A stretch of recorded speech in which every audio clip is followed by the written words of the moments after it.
vérité qui bouleverse et qui chamboule la vie d'un homme, la vie d'un peuple, la vie d'une nation, et qui l'a fait passer à une autre étape, à une autre saison de sa vie. À toi ce soit la gloire. Merci.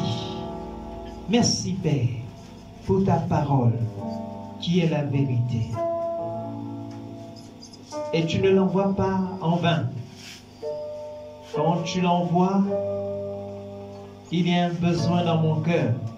Il y a un besoin dans le cœur et dans la vie de mon frère que tu veux traiter. Que ton nom soit béni. Au nom de Jésus. Amen. Amen. Bonjour, peuple de Dieu. Bonjour. Ça va? Ça va. Ça fait un moment. Ouais. Je remercie le Seigneur pour la grâce et l'opportunité encore de me tenir devant vous et de partager avec vous le sujet de ce matin. Et le sujet que nous allons aborder ce matin, nous allons lire dans Exode 3. Vous pouvez lire tout le chapitre à la maison. Exode 3, 11. Exode 4, 1 à 4. 1 Roi 18, 8 à 16. Et Matthieu 16, 25. Donc voici tous les passages. L'histoire que nous avons, le sujet que nous allons aborder ce matin est tiré de tous ces passages-là. Je relis. Exode 3, 11. Vous pouvez lire tout le chapitre. Exode 4, 1 à 4. Vous pouvez également lire tout le chapitre. Et nous avons 1 Roi 18, 8 à 16. Et puis Matthieu 16, 25. Amen. Ok. Donc le sujet ou le thème, c'est 2 questions à répondre pour réussir sa vie. 2 questions à répondre ou encore 2 questions à se poser. Parce qu'avant de répondre à une question, il faut d'abord se poser la question. 2 questions à se poser pour réussir sa vie. Bon, ici, je ne fais pas la différence entre vie et ministère. Parce que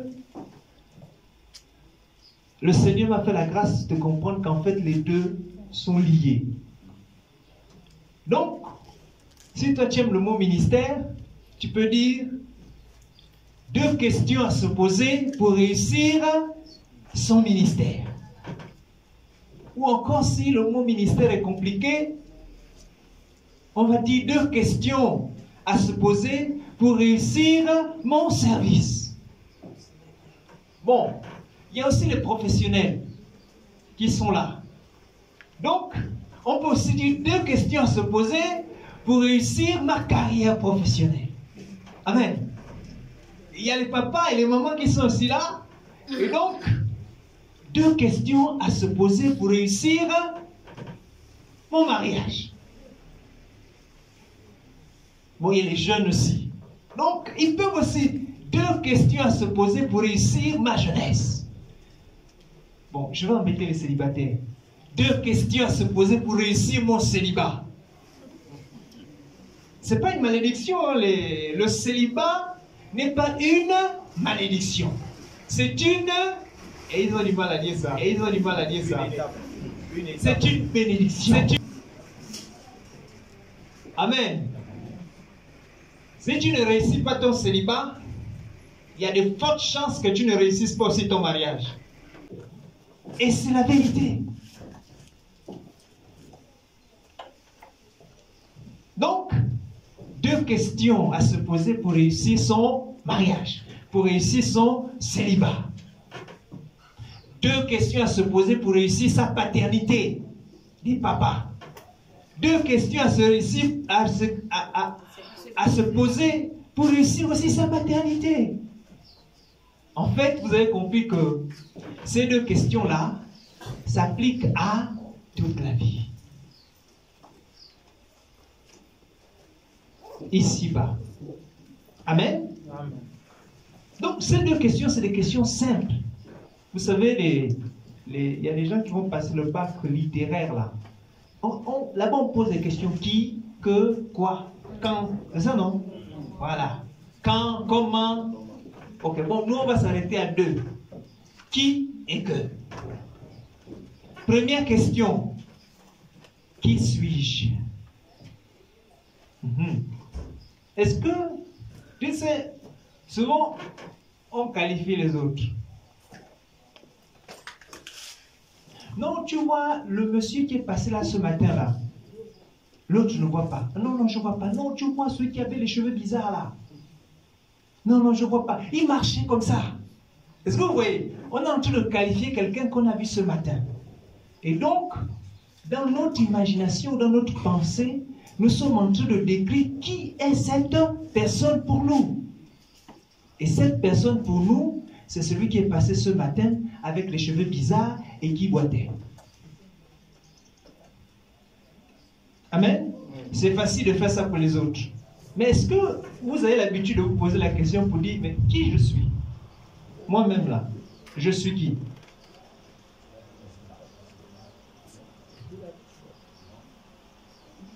C'est facile de répondre aux questions qui concernent les autres. Mais c'est très difficile de répondre aux questions qui concernent nous-mêmes. Parce que généralement, on pense qu'on est rien. Sauf pour ceux qui ont une forte estime de soi. Alors on va lire Exode 3, verset 11. Exode 3, verset 11.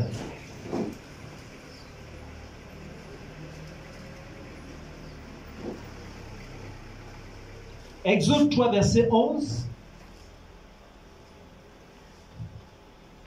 Voici ce que la parole de Dieu déclare dans la version 8 secondes. Moïse faisait... Non, verset 11. Là, je vais lire depuis le début. Verset 11. Moïse dit à Dieu, qui suis-je pour aller vers Pharaon et pour faire sortir d'Égypte les enfants d'Israël? Bon, vous avez compris de quelle histoire il s'agit, non? Il s'agit de l'histoire de Moïse. Moïse avait fui l'Égypte. Je pense qu'il y a 2 ou 3 semaines de ça, j'avais prêché déjà là-dessus. Et dimanche dernier, c'est revenu, le pasteur Serge a longuement prêché là-dessus. C'est l'histoire de Moïse. Il a fui l'Égypte parce qu'il a tué l'Égyptien. Lui qui était Pharaon, il tue un gars de son peuple. Et son ami Pharaon, son frère, en train de le poursuivre, obligé de fuir dans le désert pendant des années. Amen. Il trouve une famille d'adoption là-bas. La famille de sa femme, en exil, en esclavage. Amen. Et maintenant, il se retrouve devant le buisson, ardent Dieu en train de se révéler à lui. Et une conversation va s'entamer. Et Dieu va lui dire, bon, j'ai entendu que mon peuple a des problèmes. Les Égyptiens, là, leur font ça. Dieu lui-même est descendu pour aller délivrer le peuple d'Israël. Et ça fait 400 ans qu'ils sont là-bas. Amen. Amen. Maintenant, ça se gâte à quel moment? Ça se gâte au moment où Dieu lui dit, bon, va, je t'envoie délivrer le peuple d'Israël. C'est là où le problème commence. Moïse, il a tué l'Égyptien, pourquoi? Parce que l'Égyptien était en train de maltraiter un juif qui était son frère. Et donc lui ne pouvait pas supporter, ça l'a tué l'Égyptien. Après, quand il a vu qu'on était en train de le chercher pour le tuer, il a fui. Donc maintenant, Dieu lui-même est descendu. Moi, à la place de Moïse, je suis content. Dieu, depuis 400 ans, on attend que tu arrives pour délivrer ce peuple-là, mais vraiment, c'est la bienvenue. Tu es là. Maintenant, agis, lève la main et fais quelque chose pour que le peuple soit délivré. Et voilà ce que Dieu lui dit. C'est toi qui vas aller délivrer mon peuple. Et là, les problèmes commencent. C'est là où Moïse, il commence à dire non. Tu t'es trompé. En fait, tu vois, moi là, je ne suis pas capable. Je ne sais même pas ce qu'il faut dire. Et je ne sais même pas parler. Trouve quelqu'un d'autre. Pas moi. Non, non, non, non, je ne suis pas capable. Amen. Et c'est là où le verset que l'on vient de lire prend son sens. Qui suis-je? Je suis qui? Moi, je suis qui pour aller parler à un grand roi Pharaon? Pour lui dire que le peuple que tu tiens en esclavage depuis 400 ans là, libère-le. Parce que le Dieu de ce peuple-là m'a demandé de venir te demander de le libérer. Qui suis-je?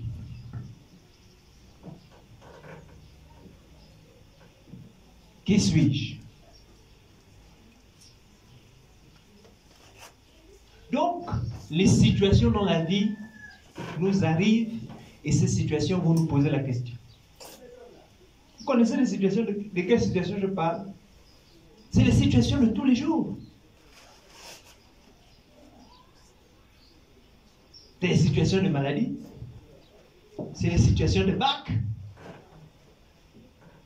C'est les situations de mariage. C'est les préparatifs au mariage. C'est les situations de fiançailles. C'est même la situation de construire ta maison. Ou encore de décider de servir le Seigneur dans la louange. C'est la situation de te dire, maintenant je veux me marier avec tel homme. Et ces situations-là vont te poser la question. Toi, tu es qui? Tu veux te marier. Toi, tu es qui? Tu es qui? Qui? Tu n'as pas vu qu'il y a plein de célibataires là? Tu veux te marier. Tout le monde échoue. Mon ami, le mariage, ce n'est pas quelque chose de facile. Donc, ne dis pas que tu vas réussir. Tu vas échouer, comme tous les autres ont échoué. C'est la question. C'est là la question. Qui es-tu? Est-ce que tu es celui qui échoue le mariage?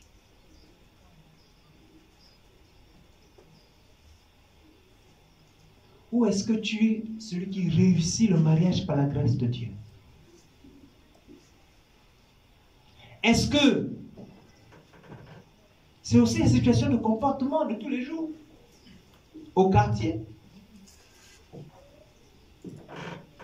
Qui es-tu pour me parler de cette manière-là, sur ce ton-là?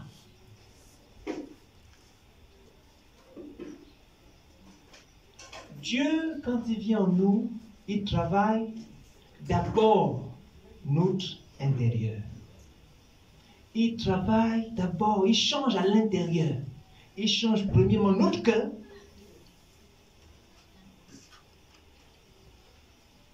D'ailleurs, d'abord, notre esprit, devenant enfant de Dieu automatiquement. Après, maintenant, il y a le caractère qu'on a acquis pendant des années là. Dieu aussi change ça. Jusqu'à ce que ce qui va se voir à l'extérieur reflète exactement ce que Dieu a mis dans notre cœur. Amen. Et pour ça, les situations vont revenir. Parce que tu étais un bagarreur avant que tu ne connaisses le Seigneur. Maintenant, tu as accepté le Seigneur et il y a une situation qui se présente devant toi. Quelqu'un, ton ancien collègue de bagarre, vient te menacer. Tu réagis ou tu le laisses tranquille? Parce que tu te souviens quand même que moi je suis un ceinture noire des arts martiaux. Donc je peux lui lancer un chiki et puis il est KO. Qu'est-ce que tu fais? Est-ce que tu dis non, mon type, c'est bon, tu as gagné, tu es fort, c'est bon, laisse l'affaire là comme ça. Ou tu dis non, laissons d'abord l'affaire des cristaux à côté. Viens ici. Corps. C'est ça les situations de la vie qui nous posent la question, qui tu es, qui es-tu? Donc, si tu réponds en faisant le chiki, tu reconnais à ce moment que tu es encore un guerrier, un boxeur, un Égyptien. Mais si tu réponds en disant, mon frère, ça va, c'est bon. Calme-toi, on n'a pas besoin de s'effriter pour si peu. Tu reconnais que tu es un homme de paix. Et qu'un homme de paix, c'est un homme de qui? De Christ. Nous sommes les artisans de la paix. Amen. Amen. Bon, je vais aussi embêter les papas et les mamans. Vous connaissez à la maison, quand le repas n'est pas prêt à temps, et que le papa là, lui a travaillé toute la journée sans manger, et qu'il arrive à la maison, ça chauffe encore la cuisine. Quand il tourne les yeux sur la table, il n'y a encore rien. Même pas une nappe de fête. Vous connaissez ça? Bon, les jeunes, vous ne connaissez pas, vous n'êtes pas encore mariés. Mais les papas et les mamans qui sont mariés connaissent cette situation-là. C'est aussi une situation qui nous pose la question de savoir qui tu es.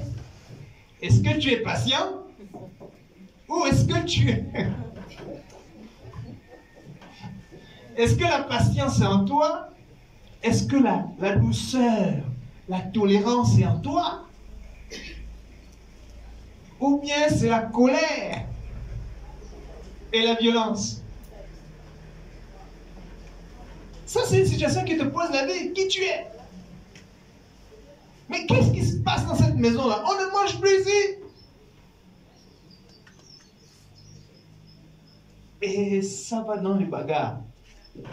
Pour ceux qui n'aiment pas les bagarres, ça reste dans les paroles difficiles. Et ça blesse le cœur. Parce qu'il y en a qui ne sont pas les spécialistes des coups de poing. Il y en a qui sont les spécialistes des mots.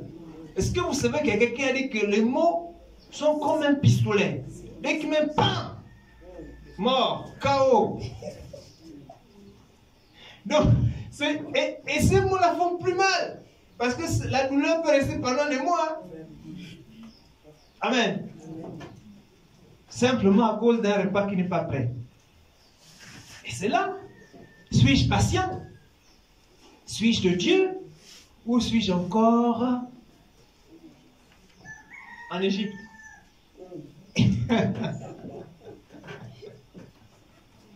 Amen. Bon, ça c'est les situations au quotidien. Comme quoi on a besoin de Dieu et on a besoin de savoir comment est-ce que Dieu nous appelle ou qui nous sommes en Jésus pour pouvoir vivre les situations de la vie quotidienne. Souvent on pense que la vie chrétienne c'est une vie des événements. Donc c'est seulement quand je suis en train d'organiser mon mariage, c'est quand je suis en train de répondre à l'appel. Non, la vie chrétienne c'est une vie de tous les jours. Là, ce que je viens de vous citer là, c'est les situations de tous les jours. Les jeunes là, ils vont avoir le bac. Mais pendant qu'ils seront en train de faire le bac, cette situation va venir et ça va leur poser la question, qui es-tu réellement? En passant là-bas, ils vont voir les gars qui sont en train de monter. Là, il y a le carreau. Vous connaissez le carreau? Oui, le carreau, c'est l'épreuve du bac, avant le bac. La doc. Oui, dis, viens, on bosse. C'est ça qui vient demain. C'est une situation qui te pose la question, qui tu es réellement? Si tu sais qui tu es, tu sais ce que tu dois faire. Donc, si tu es un tricheur, c'est-à-dire le fils de Satan, vous connaissez que Satan, c'est le père du mensonge. Voilà. Donc, mensonge et triche, c'est pareil. Donc, le fils de Satan, le père du mensonge, donc fils de la triche, tu as dit, les gars, moi, je suis là. On fait le truc. Demain, ça sera chaud. Maintenant, si tu sais que tu es de Dieu et que la justice, tu es la colonne de la justice, tu as dit non les gars, moi je ne participe pas à ce genre de choses-là. Quand bien même tu sais que le sujet-là peut te permettre d'avoir le bac d'office. Quand bien même tu sais que ça peut te permettre d'avoir le bac d'office. Tu dis non les gars, c'est bon. Moi je ne participe pas à ça. Ça, ce n'est pas des choses que je peux faire. Dieu n'aime pas ça. Il va dire, va là-bas avec ton Dieu là, il faut nous laisser tranquille. Amen. C'est ça. Donc la manière dont on réagit aux situations dépend de qui on est. Si on ne sait pas qui on est, ou si on pense qu'on est quelqu'un d'autre que ce que Dieu dit qu'on est, on va réagir selon ce quelqu'un d'autre là. Mais si on sait que nous sommes de Dieu, que je suis fils de Dieu, et que Dieu m'appelle à faire quelque chose d'extraordinaire avec lui, je réagirai de la bonne manière. La Bible dit que ceux qui connaîtront le Seigneur réagiront avec fermeté. Ils prendront des décisions, même des décisions impopulaires. Même ce qui est contre eux. Je me souviens, quand j'étais élève, j'étais arrivé en retard à un cours. Vous connaissez les profs qui disent, dès que tu arrives en retard, tu restes dehors. Et il y avait l'interrogation. Zéro. Donc j'arrive en retard, il faut trouver un justificatif pour dire au prof pourquoi tu es en retard.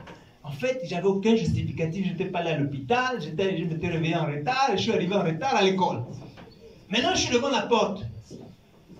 Je réfléchis dans ma tête pour trouver qu'est-ce que je veux dire au maître. Parce qu'il vient de faire l'interrogation. C'est zéro, c'est ma matière principale. Je rentre, je tourne, rien ne se passe. Pourquoi tu étais en retard? Non, monsieur, je me suis réveillé en retard. Désolé. Pardonnez-moi. Asseyez-vous. Je me suis assis. Là, je disais, là, c'est fini. Le prof avait annulé l'interrogation. Amen. Amen. Dieu, le BPC. J'arrive, je dois faire le BPC. Ma belle-mère, donc la femme de mon père, a son frère qui est dans le jury d'examen. Elle me dit, non, écoute-moi, donne-moi le numéro. C'est tout. Et tu auras.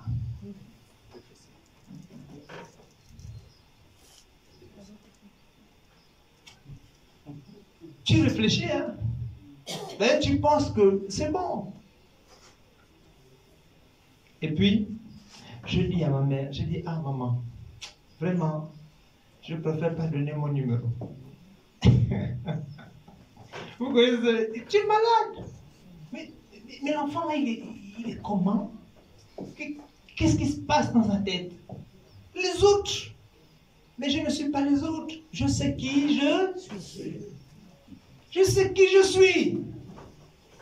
Et à cause de qui je suis, je ne peux pas prendre n'importe quelle décision. Je ne peux pas faire n'importe quel choix. Je suis obligé de m'aligner au choix de Dieu. Amen. C'est pareil aussi pour les choix de mariage. À cause de qui je suis, je ne peux pas faire n'importe quel choix de mariage. Hein, les jeunes? Je ne peux pas faire n'importe quel choix de mariage. Je suis obligé de m'aligner au standard de Dieu. Bon, si je n'étais pas de Dieu, il n'y a pas de problème. Je fais ce que je veux, où je veux, quand je veux, comme je veux. Selon que les pensées ou les penchants de mon cœur m'orientent. Mais ça, c'est quand je sais que je ne suis pas de Dieu. Mais si je sais que je suis de Dieu, serviteur de l'Éternel en plus, qui porte le nom de Christ, mes choix sont réglés par Christ. Amen. Amen. Donc, qui je suis? Avant de répondre rapidement, quand on te pose la question, toi tu es qui? Non, moi je suis chrétien, enfant de Dieu, revêtu du Saint-Esprit. Avant de répondre comme ça, là, réfléchis d'abord profondément. Parce que quand la vie commence à te poser la question, c'est peut-être qu'il y a un petit trouble dans ta vie. C'est peut-être que toi-même, tu ne sais pas réellement si tu es réellement ça. Est-ce que vous comprenez? En réalité, quand ces choses arrivent, c'est Dieu qui nous teste. Donc, avant de répondre en haut, moi je suis chrétien, fils de Dieu, rempli du Saint-Esprit, servant de l'Éternel, réfléchis profondément. Et pose-toi la question profondément, qui je suis en réalité. Amen. Amen. Bon, je ne vais pas m'étaler sur ce point-là qui a été longuement abordé par le pasteur Serge et moi-même il y a quelques... Mais la chose qu'il faut retenir, c'est qui je suis détermine les décisions que je vais prendre et détermine les choix de vie. Et donc, en fait, qui je suis détermine ma destinée. La trajectoire que je veux suivre dans la vie est déterminée par qui je suis. La destinée, ou encore là où je serai dans 20 ans, détermine par qui je suis aujourd'hui.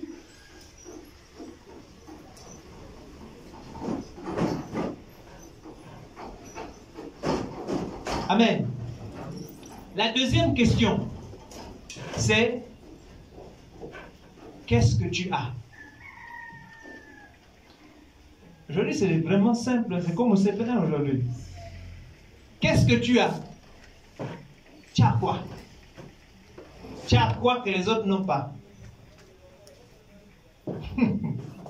On vous a déjà posé cette question-là. Toi, tu as quoi? Qu'est-ce que tu as? On va lire Exode 4, 1 à 4.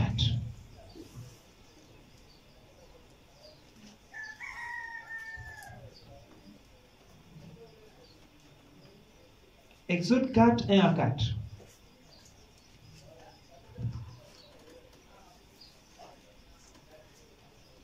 Avant d'avancer donc dans la version Louis II, dans la version français courant, la version parole de vie, de verset qu'on a lu, Exode 3, verset 11, voici ce qui est dit. Moïse répondit à Dieu, mais est-ce que je suis capable d'aller trouver le roi d'Égypte pour faire sortir les Israélites de son pays?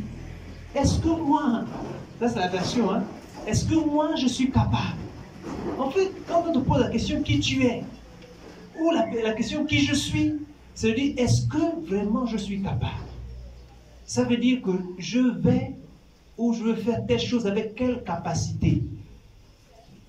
Le choix de refuser de tricher un examen, ce n'est pas par notre propre force. Si c'est nous-mêmes là, c'est facile.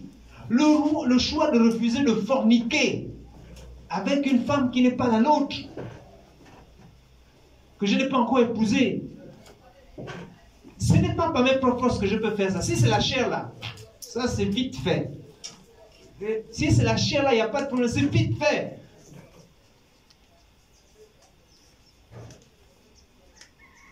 Le choix de ne pas répondre par la violence. Si c'est moi-même là, avec mon caractère que je connais, qui répond au tic au tac, qui envoie les gifles à tout moment, ou encore les injures. Si c'est seulement moi là, ça ne marche pas. Mais qui me donne la capacité d'être qui je suis? C'est Dieu. Amen. Lorsque j'ai accepté le Seigneur, Christ est venu habiter dans ma vie, son esprit m'a rempli et maintenant je suis capable d'aimer, je suis capable de pardonner, je suis capable de supporter, je suis capable d'être doux. Moi qui étais violent. Alléluia. Amen. Voilà. Donc qui je suis ne dépend pas de nous. Ça dépend de Dieu. Qui je suis dépend de Dieu. Si tu n'as pas encore fait la paix avec Dieu, fais la paix avec Dieu pour que le qui tu es soit transformé, soit changé et devienne quelqu'un d'autre. Celui que le monde ne connaissait pas. Parce que le toi que le monde connaît, c'est le toi qui est violent. C'est le toi qui est méchant. C'est celui qui est toujours en train de tricher ou c'est celui qui est toujours en train de congosser. C'est celui-là que le monde connaît. Quand Christ vient en toi, le toi qui ne triche plus, qui ne vole plus, qui ne ment plus, qui agit droitement, est maintenant en toi. Amen. Amen. Et si tu fais confiance en Dieu, il commence à s'exprimer à l'extérieur. Alors, donc la deuxième question c'est, qu'est-ce que tu as? Ou qu'est-ce que j'ai? On a dit c'est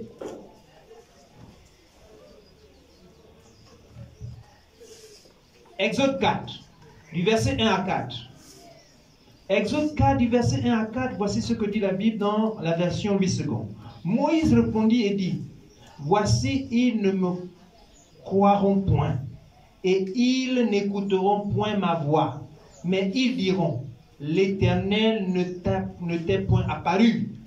L'Éternel lui dit, qu'y a-t-il dans ta main? Il répondit, une verge. L'Éternel dit, jette-la par terre. Il la jeta par terre et elle devint un serpent. Moïse fuyait devant lui.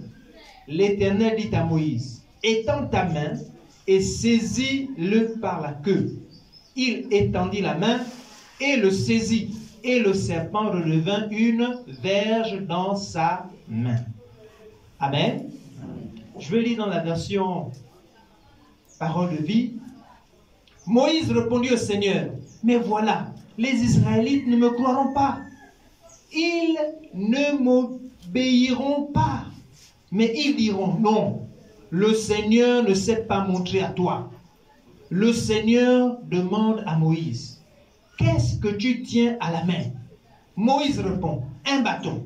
Le Seigneur lui dit, jette-le par terre. Moïse le jette par terre, le bâton devient un serpent. Moïse recule très vite devant lui. Le Seigneur lui donne cet ordre, avance ta main et prends le serpent par la queue. Moïse avance la main et il prend le serpent. Le serpent redevient un bâton dans sa main. Amen. Qu'est-ce que tu as? Tu veux servir le Seigneur? Qu'est-ce que tu as? Tu veux réussir dans la vie? Qu'est-ce que tu as? Tu veux devenir un bon administrateur? Qu'est-ce que tu as? Tu veux être un évangéliste? Qu'est-ce que tu as? Un chantre de l'Éternel? Qu'est-ce que tu as? Bon, tu as des problèmes aussi, mais qu'est-ce que tu as?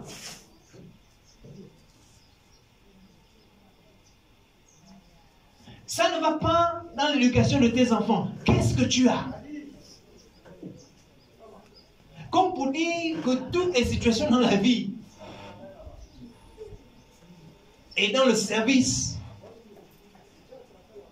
pas toujours de ce qu'on a. La Bible dit que à celui qui a, on donnera plus pour qu'il soit dans l'abondance.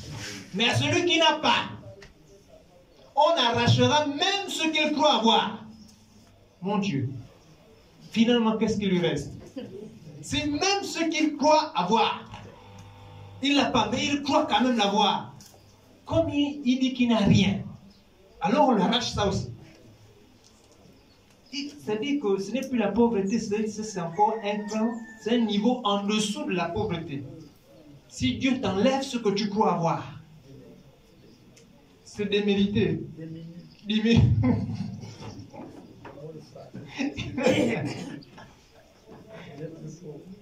Voilà, c'est au-delà de pauvre. Plus bas que pauvre. Parce que pour nous, pauvre, c'est le plus bas, non? Mais là, au moins, tu penses quand même avoir quelque chose. Mais Dieu dit, il enlève ça aussi. Vous connaissez les gens qui disent, ah, mon frère, je n'ai rien. Toujours. Non, je n'ai rien. Les autres, non, nous là, on n'a rien. Nous, tu vois là, on n'a jamais rien.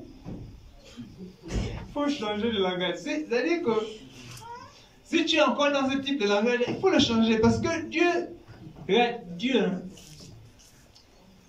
il veille sur sa parole pour l'accomplir. Donc, si tu es toujours en train de dire, nous on n'a rien. Moi je n'ai rien. Je n'ai rien. C'est-à-dire que tu es en train de te causer toi-même des problèmes. Tu es toi-même en train de te causer des problèmes, des sérieux problèmes. Et effectivement, toute la vie, tu n'auras rien. À force de dire, tu n'as rien.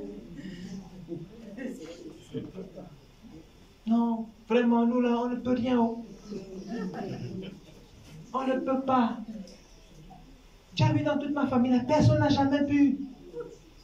Le bac n'a jamais eu. On ne connaît même pas travailler.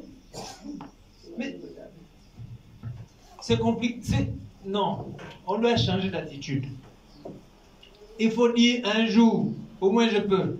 Ça là, même si je ne peux pas tout, mais quand même ça, je peux faire ça.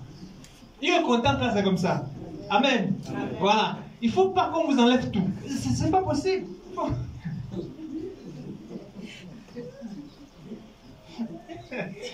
Aïe, aïe, aïe. Non, Dieu a dit à Moïse, qu'est-ce que tu as entre tes mains? Mon frère, ma soeur, qu'est-ce que tu as entre tes mains? Vous vous souvenez de la veuve de Sarepta, non? Un roi 18, 8 à 16. Vous irez lire à la maison. Je fais le résumé. 1 roi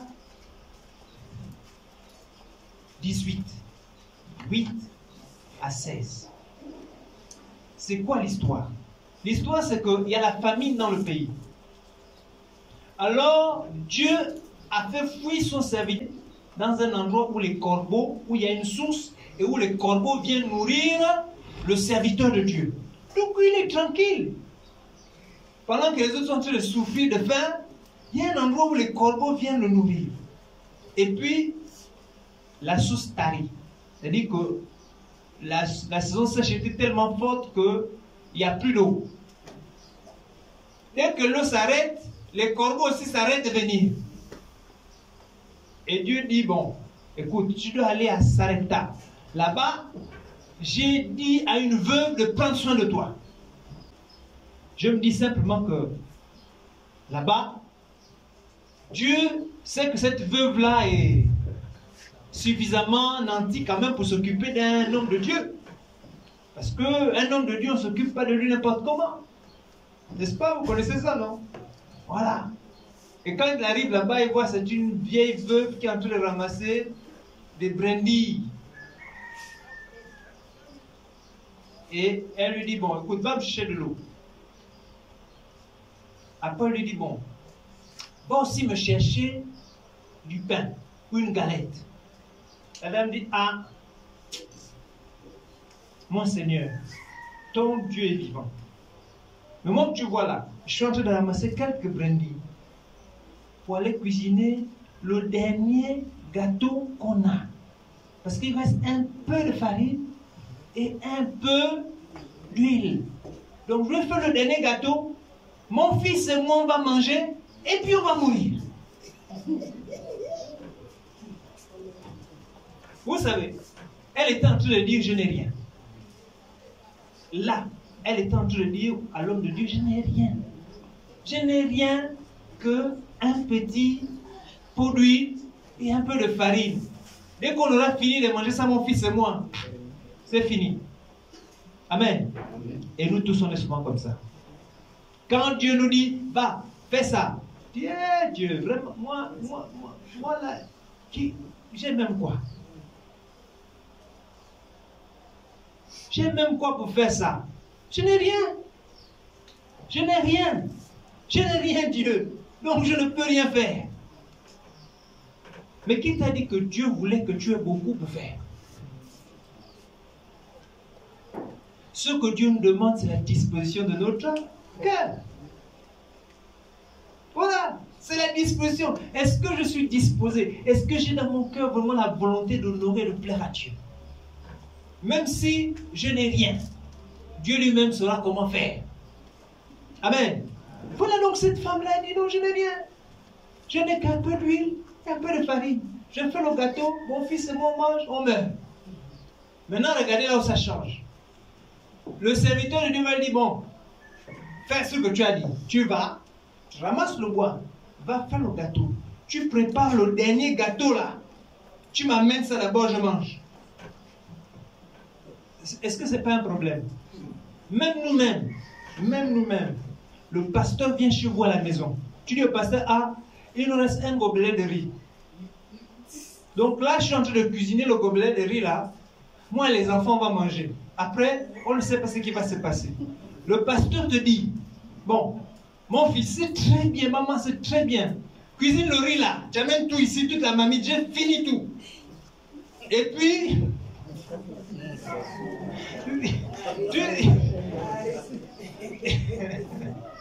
tu es prêt à prendre ce risque.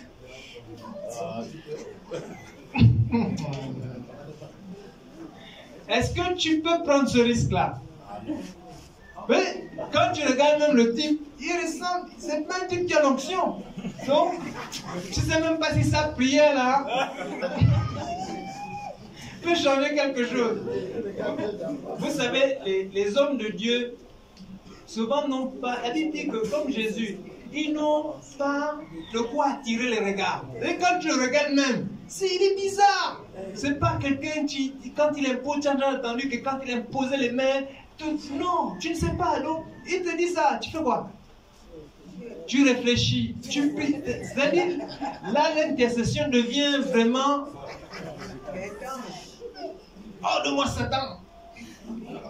Quand tu regardes aussi les enfants qui ont faim, ils disent maman, le riz.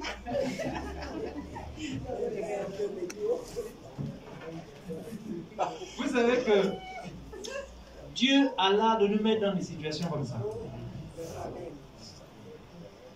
Dieu a l'art de nous mettre dans des situations comme ça, où tu n'as pas le contrôle. C'est-à-dire, c'est pas comme si tu avais 2 gobelets de riz, où tu cuisines un pour le... et puis l'autre. Non, c'est un seul. Et le pasteur a tellement fait que tout manger. Amen. Voilà, c'est ça. C'est pour ça que je dis que la vie chrétienne, là, c'est la vie de tous les jours. Ce n'est pas des choses qui sont seulement dans la Bible. C'est ce qu'on vit tous les jours. Là, concrètement, c'est ça. Le riz. Tu n'as jamais... Moi, j'ai manqué de riz dans la maison. Quand tu sens qu'il reste un seul gobelet, tu es stressé, tu sais pas, tu n'as pas l'argent pour acheter un nouvel sac, tu ne sais pas comment faire. Les enfants sont déjà en train de crier là-bas, tu dis à madame, bon, laisse, ça on va cuisiner ça le soir vers 20h. Quand tout le monde aura mangé, on boit de l'eau, on dort. Demain on verra. Amen. Ah. Bon, on va terminer. Donc, la chose à retenir, c'est quoi? C'est que si tu sais, quand Dieu te dit qu'est-ce que tu as, il faut déjà dire que tu as quelque chose.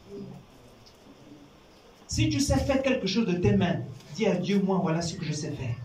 Si ta voix là, c'est une voix d'or, dis à Dieu que moi, voilà, c'est la voix là. Donc, ce qu'on a, ça peut être manuel. Donc, il y en a qui aiment bien travailler les mains. Ça peut être une capacité quelconque, une capacité, un don, un talent, d'accord? Inné, par exemple, pour gérer, pour faire les affaires, pour faire ceci, pour chanter. Ça peut être aussi un don spirituel que Dieu t'a donné, le don de guérison. Il faut dire à Dieu, Seigneur, je ne sais pas si c'est vraiment ça que j'aime, mais je me rends compte que souvent quand je prie pour les malades, ils sont guéris. Et c'est ça que Dieu veut utiliser. Amen. Après, qu'est-ce qu'il dit à Moïse? Il dit à Moïse dit, j'ai un bâton. Il dit, jette le bâton. C'est là notre problème. Notre problème, c'est là. On n'aime pas jeter. Quand Dieu nous dit jette, tu dis non. Ça, c'est ma sécurité. Jette, tu dis non. Ça, c'est ma sécurité. C'est ça qui s'est passé entre l'enseignement et le pastorat, chez moi. Là, je fais déjà mon témoignage. Donc, quand Dieu m'appelle à être pasteur, à enseigner la parole de Dieu, je dis, Seigneur, je suis déjà enseignant. Donc, j'ai lutté longtemps avant de finalement dire à Dieu, bon, c'est bon, j'accepte. Vous savez, être pasteur, c'est pas facile.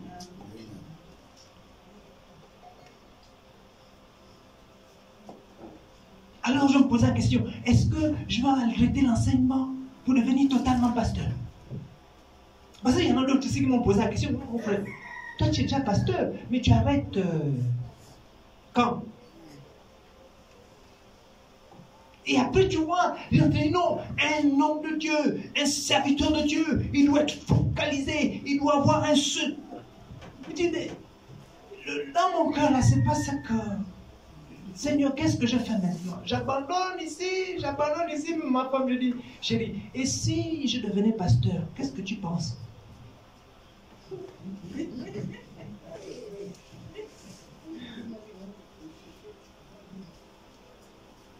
Vous savez l'image qu'on a des pasteurs, non? Non, ça fait peur aux gens. Mais quand Dieu te demande de lâcher l'affaire, lâche l'affaire. Parce que quand tu t'accroches sur ce que tu as, ça n'est bénéfique que pour toi peut-être. Et même encore, avec beaucoup de difficultés. Amen. Si Dieu te dit, mon frère, laisse le commerce de bière là. Oh, Seigneur, comment je vais faire? Tu fais comment? Si Dieu te dit, la relation que tu as là, lâche ça. Tu fais quoi? Tu lâches ou tu lâches pas? Tu lâches ou tu lâches pas? C'est là. Moïse a dû jeter son bâton. C'était son assurance. C'est ce qu'il avait. Dieu lui dit jette.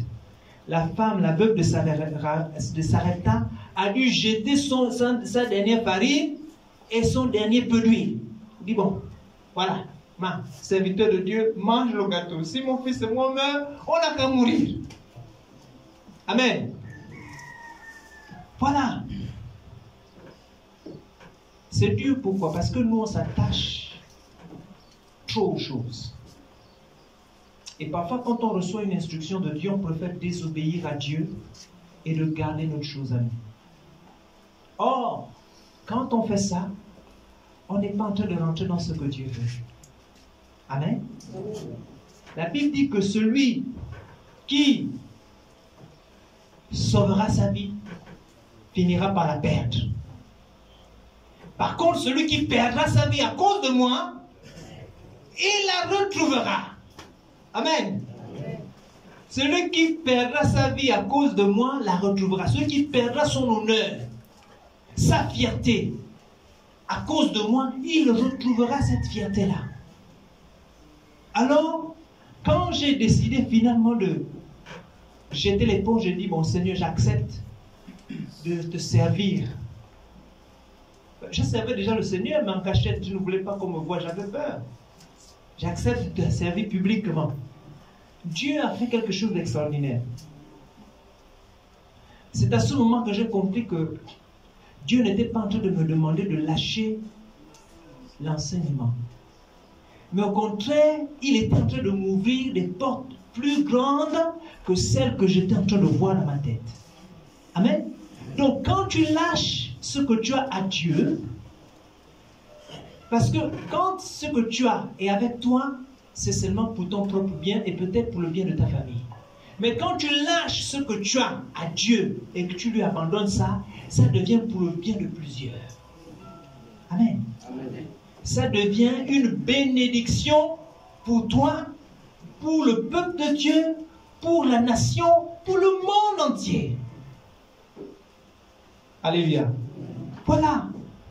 Donc, qu'est-ce que tu as?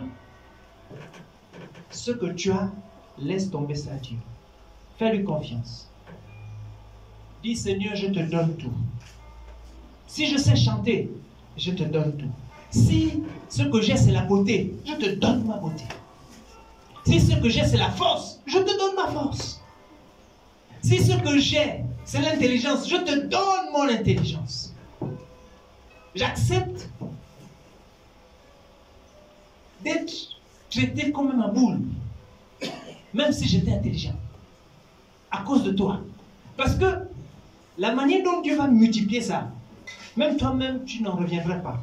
Et c'est ce que Moïse a eu. Moïse, qu'est-ce qu'il y a? Dès qu'il a jeté, qu'est-ce que c'est devenu? Le bâton est devenu le serpent. Lui-même, il commence déjà à fouiller. Oh, qu'est-ce qui se passe? Qu'est-ce qui se passe? Quand on laisse ce qu'on a à Dieu, nous-mêmes, on est effrayés de ce que Dieu fait avec. C'est-à-dire, on est dépassé par les événements. On est surpris parce que le plan de Dieu n'est pas notre plan. La manière qu'on réfléchit, l'intelligence qu'on a, la sagesse qu'on a pour organiser les choses ou pour faire les choses, quand nous sommes nous-mêmes maîtres de notre don et de notre talent ou de notre ministère, ce n'est pas la même chose que quand Dieu prend les choses en main. Quand Dieu prend les choses en main, ça devient extraordinaire. Amen. Et l'impact est beaucoup plus grand que ce que tu aurais fait avec toi-même. Donc,